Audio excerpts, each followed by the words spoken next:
What is the most horrific thing that someone has told you super casually? Story 1.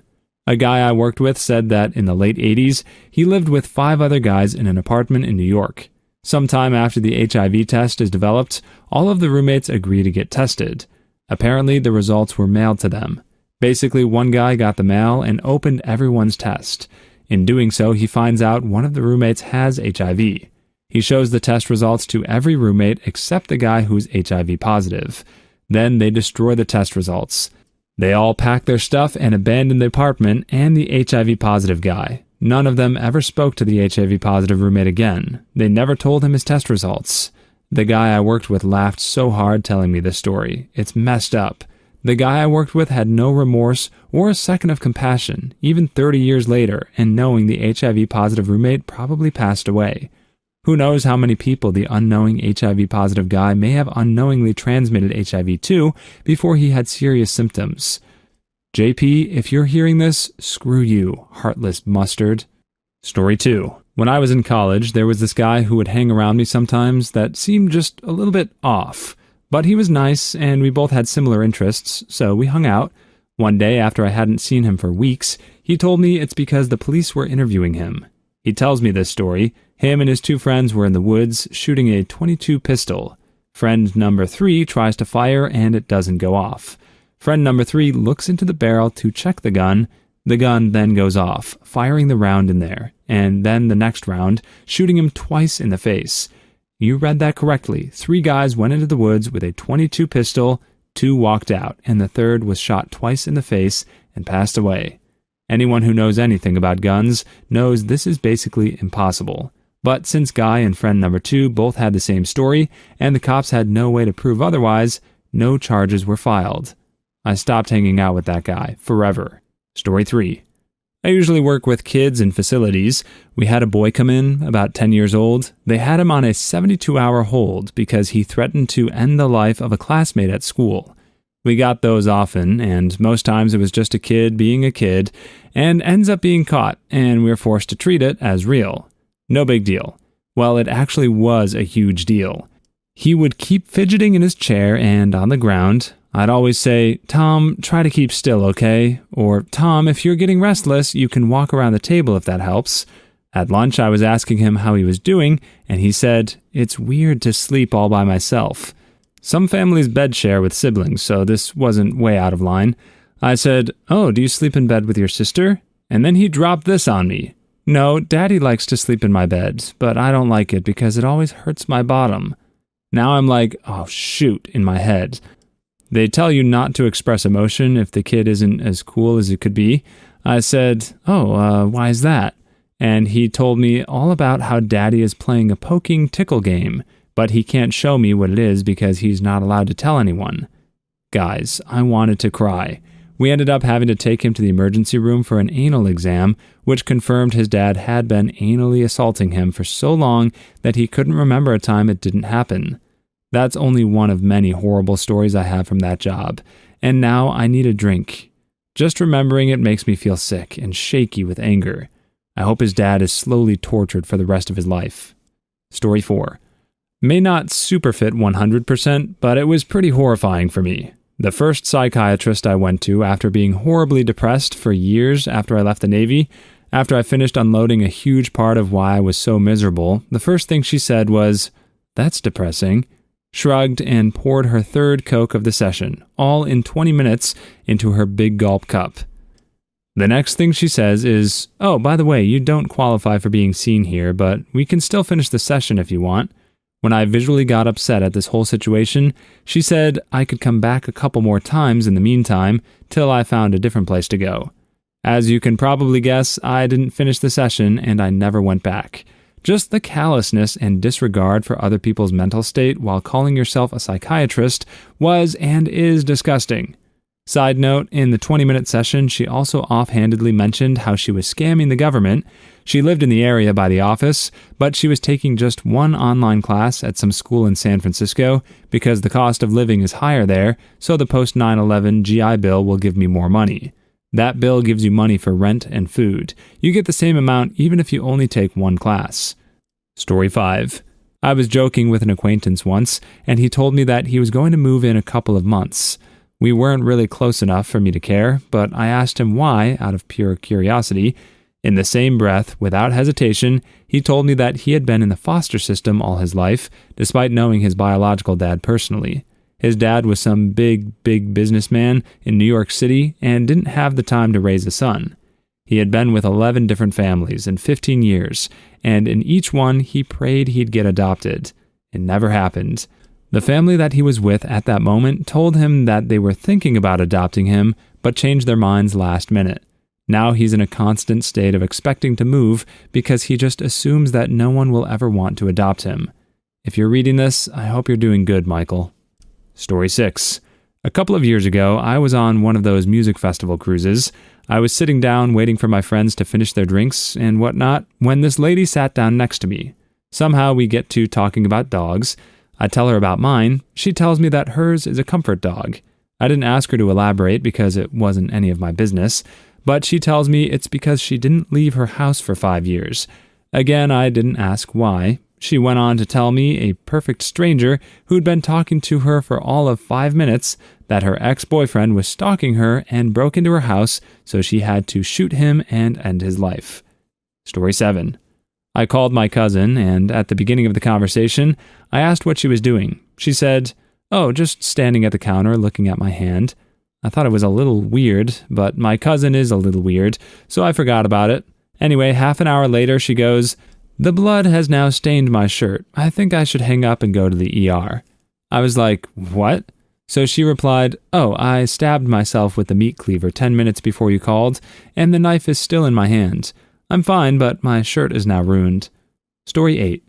My boyfriend and I were hanging out with an old friend of my boyfriend's and discussing how a girl we sort of knew was assaulted by this guy we sort of knew and she was friends with. My boyfriend and I were talking about how horrified and disgusted we were, and his friend goes, "I mean, he just boned her while she was not conscious. That's not really assault. I do that to my girlfriend all the time." We immediately told him to leave and cut off that friendship. Story 9. If you join the military, there's always that one guy or girl in your squad or platoon, the soldier who's about as bright as a bag of hammers, and you'll swear their parents must be cousins or something. In my previous unit, that soldier also happened to be something of a Christian zealot with some really messed up ideas about how the world should be. And I wish it was just as simple as thinking the Earth is only 6,000 years old. That soldier was straight up delusional. So what did they say during the deployment that was so scary? Killing Iraqis isn't a sin because they aren't Christians. Dear Department of Defense, please, for the love of God, start administering psych evaluations at MEPS. People like this do not need to be given loaded firearms and uniforms. Story 10. That her dad was a sheriff, assaulted her on the regular, and she had many miscarriages because of it. I think it was our 3rd day working together. We had a shift alone, and she was a talker. Usually she spouted nonsense, but she busted the above out like she was telling me how her dad taught her to ride a bike. I was speechless and kept my head down in my work while she started on another topic. I later learned she was a pathological liar, but I had never really heard the mention of assaults casually, and it threw me off. Story 11. I was a paralegal. My boss was a landlord on the side and rented a place to a crack dealer who trashed the place on his way out. My boss was told that he needed a hazmat team to clean it. Instead, he sent me, and I had to provide the gloves and garbage bags. He was paying me an extra $20 a day and told me that I should be grateful because it would help my $20K of collective debt. That was the moment that my self-esteem and ambition in life died. I haven't seen it since. Story 12. When I was 20-something back in the 90s, I was sitting on the front steps of my condo waiting for my sister's husband to pick me up. Nice old fellow. A tenant of my building sat down next to me. His first sentence he'd ever spoken to me was, "Did you hear that they're taking my testicles off on Thursday?" I responded that I had not. He continued, "Yep, don't use them much anymore after the missus died." Mercifully, at the moment, my brother-in-law drove up. Story 13. Oh, I accidentally did this recently. I was telling my boyfriend about how this girl I knew stalked me in October, November of last year. I hardly knew her, but she sent me some really aggressive and threatening messages, and would get really angry if I didn't answer her immediately. She actually non-consensually kissed a friend of mine and harassed another. After a few days of this, I cut contact with her and blocked her. After telling my boyfriend all this, he said something like, "Well, if she tries anything like that again, you could beat her up," and I just said, "Oh, no need to worry about that, she's not alive anymore."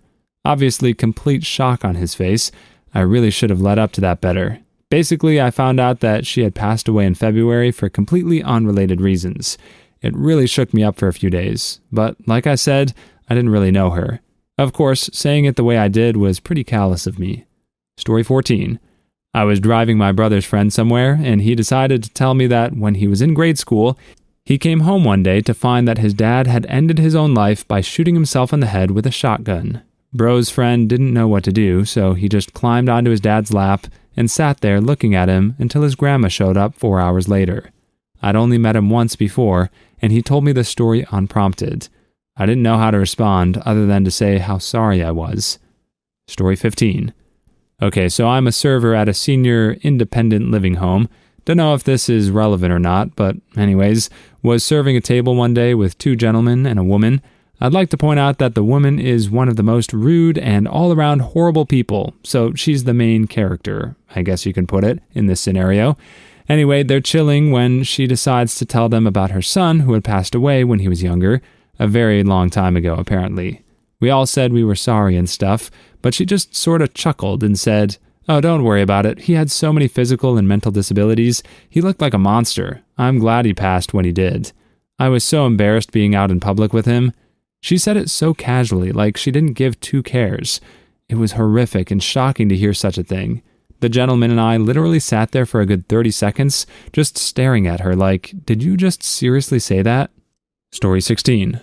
I was out to dinner with my ex-wife, 2 of her female friends, and my uncle with his wife. We were just sitting around the table at a casual restaurant, eating the appetizer that had just arrived. While I'm gnawing on a chicken tender, my uncle asks one of the girls if they're married, and the first girl drops a bomb. "Uncle, are you married?" Girl, "Yeah, but my husband ended his life." Whole table, "What? When? How?" Girl, "Yeah, he called my cell phone and then hung himself in the closet and recorded the whole thing. That was 2 weeks ago, I think." Whole table, "Oh my God." Girl, "It's not a big deal. He was mad that I got more girls than him.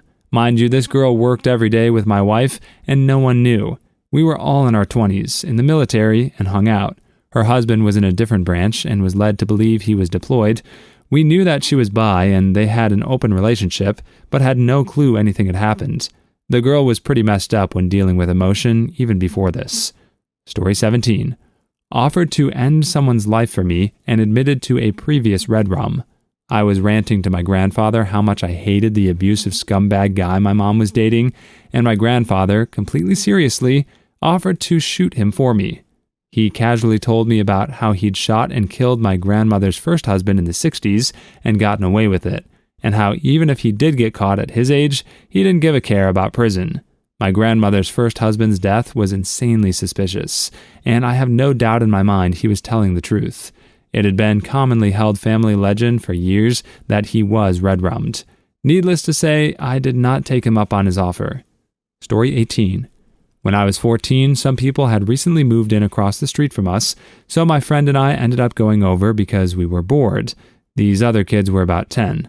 My friend's younger brother had had a sleepover there the night before, and they had been looking up pornography late at night. A bit too old for them. My friend and I tell them not to look at that stuff when the oldest girl says, "It's okay, my stepdad shows us stuff worse than that." Noped the frick out of there. Story 19. Someone I was in a relationship with previously that was a horribly abusive narcissist, never physical with me, told me that he had once considered strangling an ex-girlfriend. He acted pretty aloof about it, then backtracked and said he never felt close enough with someone to tell them that, and acted like it was so hard to tell me that when it just flew out of his mouth like a pizza order. That's part of their manipulation, but it's something you never forget. I've been gone 5 months, and I have nightmares about getting strangled. It's pretty messed up. Story 20. I was sitting in a pub with an acquaintance to a friend of a friend or sort of thing. He was always a bit quiet. I think the rest of the group were either at the bar or toilet, not sure. Out of the blue, he says, "I ended someone's life last month." Okay. He was a pedophile and had been abusing my younger cousin for years, so my elder cousins and I shot him, buried him in a shallow grave. I asked why he was telling me this, and he looked me in the eye and said, I'm not sure if we did the right thing, but I had to tell someone. And it was never mentioned again. Story 21. When I was in 7th grade, there was a rumor going around that a student had been assaulted during a football game. She got called to the principal's office in math class. It was a collaborative class, so 4 or 5 people at each desk. I was like, I hope she's okay. And the girl across from me said, and I quote, I don't know why everyone's making such a big deal about this. You can't assault black girls. Can't forget that one. Story 22. I was on a date with this girl, and we drove by a fast food joint and a shared parking lot. Her, deadpan, said, Oh, my mom used to park here and shoot heroin with her boyfriend, while me and my brother sat in the back seat. Me. Oh, wow. I was a heroin baby. My mom was using while she was pregnant. Me. Oh. Story 23. I once asked my grandfather, How are you doing, Grandpa? And he said, Not good, not good. I moved my bowels 3 times already today. Went to the doctors and they put a tube in my penis. Should I mention we were at a family funeral? Please leave your story in the comments. I would love to make a video on them in the future. Also, don't forget to like and subscribe.